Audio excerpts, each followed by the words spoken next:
ये था प्रीपोजिशन के बारे में डिटेल जो कि आपको जानना जरूरी था। 2023 and today we play Cat in the Box where quantum physics Another word in the sentence, किसी नाउन या फिर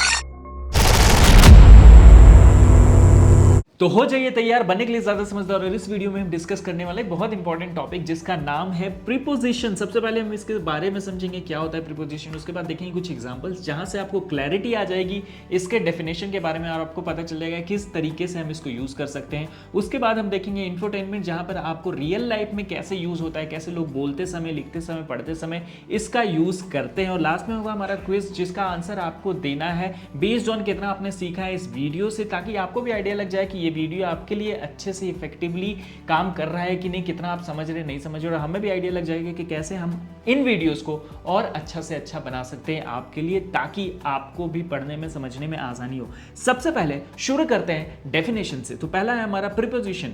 अ प्रीपोजिशन इज अ वर्ड, एक वर्ड है प्लेस्ड बिटवीन अ नाउन और pronoun to show its relationship to another word in the sentence. किसी noun या pronoun, है ना, एक सेंटेंस के बीच में is a word, preposition is a word, एक वर्ड है जिसको हम प्लेस करते हैं बिफोर अ नाउन प्रोनाउन, एक प्रोनाउन और नाउन के पहले। तो जब भी प्रीपोजिशन होगा वो नाउन और प्रोनाउन से पहले लगा होगा एक सेंटेंस में, to show its relationship to another word in the sentence, दूसरे वर्ड के साथ इस प्रोनाउन और नाउन जिससे पहले ये प्रीपोजिशन लगा हुआ है वो रिलेशन बताता है, ये प्रीपोजिशन रिलेशन बताता है उस नाउन और प्रोनाउन का दूसरे वर्ड्स के साथ किसी सेंटेंस में। जब आपको मैं एग्जांपल दिखाऊंगा तो आपको और अच्छे से समझ में आ जाएगा। अभी ये समझ लीजिए कि कहीं ना कहीं ये रिलेशनशिप स्टैब्लिश कर रहा है उस नाउन और प्रोनाउन का दूसरे सेंटेंस के वर्ड्स के साथ जिसके आगे ये लगा है।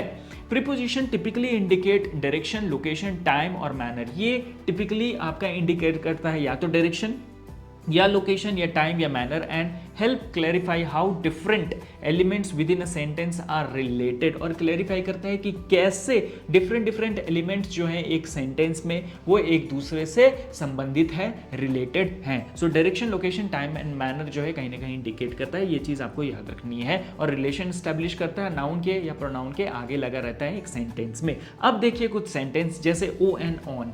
ऑन एक तरीके का हमारा प्रीपोजिशन है। The book is on the table, the book is on the table. अब जो टेबल है, टेबल क्या है? टेबल एक नाउन है, नाउन के आगे लगा हुआ है। अब इस टेबल का रिलेशनशिप ये डेवलप करेगा दूसरे वर्ड्स के साथ जो कि इस पूरे सेंटेंस में है। The book is on the table, तो बुक के साथ रिलेशनशिप डेवलप कर रहा है कि बुक जो है वो टेबल पे रखा है ना, टेबल पे रखा है क्या? Book. The book is on the table.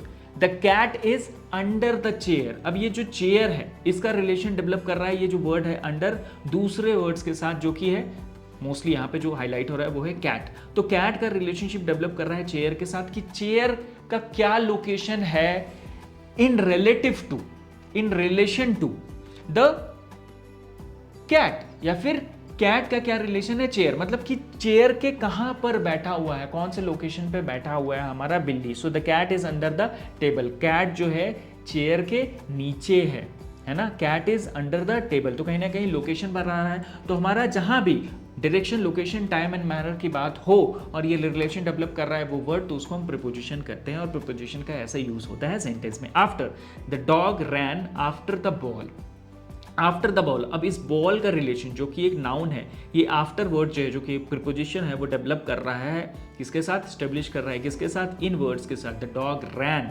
ठीक है। सो ये बता रहा है the dog rain after the ball, ठीक है। The dog rain after the ball, यानी कहीं ना कहीं डायरेक्शन का सेंस दे रहा है ये आपको, है ना, डायरेक्शन का सेंस दे रहा है कि जो कुत्ता है वो भाग रहा है बॉल के पीछे पीछे, है ना, आफ्टर द बॉल।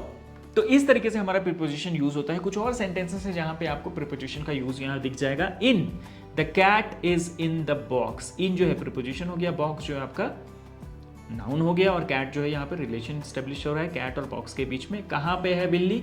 बिल्ली बॉक्स के अंदर है भाई साहब, है ना कहीं लोकेशन बता रहा है, कहीं ना कहीं डायरेक्शन का सेंस दे रहा है, कहीं ना कहीं आपको अगर मैनर का सेंस दे रहा है, ठीक है। ये देखिए कहीं ना कहीं आपका डायरेक्शन, लोकेशन, टाइम या फिर मैनर का जहां भी सेंस आ रहा हो और रिलेशनशिप डेवलप हो रहा है तो वो वर्ड हमारा प्रीपोजिशन हो सकता है। Between, the child is sitting between her parents, parents के बीच में बैठा हुआ है, कहीं ना कहीं लोकेशन का सेंस दे रहा है। बच्चा बैठा हुआ है, कहाँ बैठा हुआ है? पेरेंट्स के बीच में। तो पेरेंट्स हो गए हमारे नाउन और यहाँ पे चाइल्ड जो है रिलेशनशिप डेवलप कर रहा है, लोकेशन बता रहा है पेरेंट का with respect to the child and child का लोकेशन बता रहा है विथ रिस्पेक्ट टू पेरेंट्स। तो इस तरीके से हमारा जो है प्रीपोजिशन काम करता है। Behind, the car is parked behind the house, तो यहाँ पर भी लोकेशन का सेंस हो रहा है, ठीक है। तो लोकेशन की बात हो, मैनर की बात हो, टाइम की बात हो, डायरेक्शन की बात हो और वहाँ पर रिलेशनशिप डेवलप कर रहा है, कोई वर्ड किसी नाउन के आगे लगा हुआ है तो वो हमारा प्रीपोजिशन है। आई होप आपको ये कॉन्सेप्ट क्लियर हो गया होगा प्रीपोजिशन का। ज़्यादा डिफिकल्ट कॉन्सेप्ट नहीं है। बेसिक ग्रामर जब हम पढ़ रहे हैं तो यहाँ पे बेसिक आपको चीज़ें मैंने बता दी है जो आपको जाननी होती है। एडवांस ग्रामर जब हम कवर करेंगे तो वहाँ पर आपको और चीज़ें हम डिटेल में बताएंगे। अब देख लीजिए एक इंफोटेनमेंट जहाँ पे ये वर्ड यूज़ किया गया है एक सेंटेंस में। 2023 and today we played Cat in the Box where quantum physics and so cat in the box, cat in the box, in क्या है प्रीपोजिशन, बॉक्स क्या है आपका नाउन और बॉक्स के आगे लगा हुआ है हमारा इन, तो यहाँ पर ये इन जो है प्रीपोजिशन और किसका रिलेशन बता रहा है? कैट का। The cat is in the box, बिल्ली जो है बॉक्स के अंदर है, तो बिल्ली का रिलेशन बॉक्स से स्टैब्लिश कर रहा है इन जो वर्ड है वो, और ये है प्रीपोजिशन। नाउ अब है हमारा क्विज जो आपको आंसर करना है। यहाँ पे मैं क्वेश्चन पूछूंगा और 2 सेकंड का टाइम दूंगा, आपको कमेंट करना है कौन सा आपको लगता है यहाँ पे सही होगा answer. Which word in the sentence is a preposition? आपको पता करना है कि कौन सा वर्ड इस सेंटेंस में प्रीपोजिशन है। The cat slept under the table.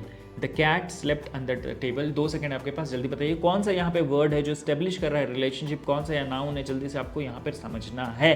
हम समझ चुके हैं क्या है प्रीपोजिशन, जल्दी से बताइए क्या होगा आंसर कमेंट में करके। The cat slept under the table और सही आंसर है UNDER, under. The cat slept under, under जो है वो किसके आगे लगा हुआ है? टेबल के आगे। टेबल क्या है? नाउन, और इसका एस्टेब्लिश कर रहा है रिलेशन किसके साथ? कैट के साथ। क्या है? लोकेशन, लोकेशन पूछा है, कैट कहाँ सोया है भाई? The cat slept under the table, table के अंडर। लोकेशन की बात हो रही है, लोकेशन की बात हो, टाइम की बात हो, मैनर की बात हो, डायरेक्शन की बात हो, एस्टेब्लिश हो रहा है रिलेशन, प्रीपोजिशन का यूज हो रहा है।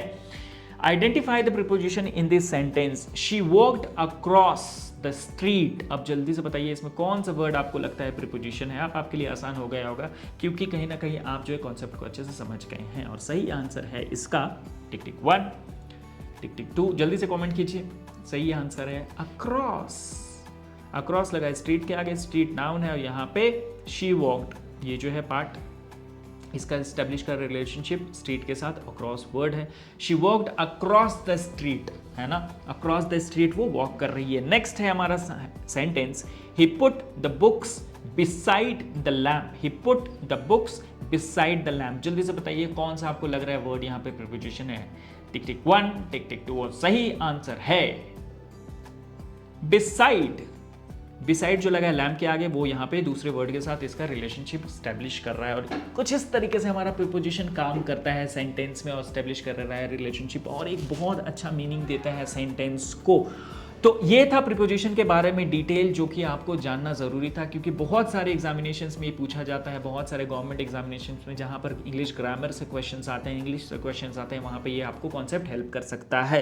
तो अगर आपको अच्छे से समझ में आ गया है तो प्लीज़ अगर आपने अभी तक सब्सक्राइब नहीं किया तो सब्सक्राइब कीजिए हमारा चैनल। बहुत सारे रिसोर्सेज हमने वेबसाइट पे skillianlab.com पे दिए हुए हैं और हमारा एक एप्लीकेशन भी है स्किलियन लैब जो कि आपको गूगल प्ले स्टोर पे मिल जाएगा, उसको डाउनलोड करके साइन अप कर सकते हैं ताकि आपको बहुत सारे फ्री रिसोर्सेस मिल जाए। तो मिलते हैं नेक्स्ट वीडियो में जिसमें हम डिस्कस करने वाले हैं बहुत सारे interesting concept related to English ताकि आप फटाफट इंग्लिश बोल सकें। मिलते हैं दूसरे वीडियो में।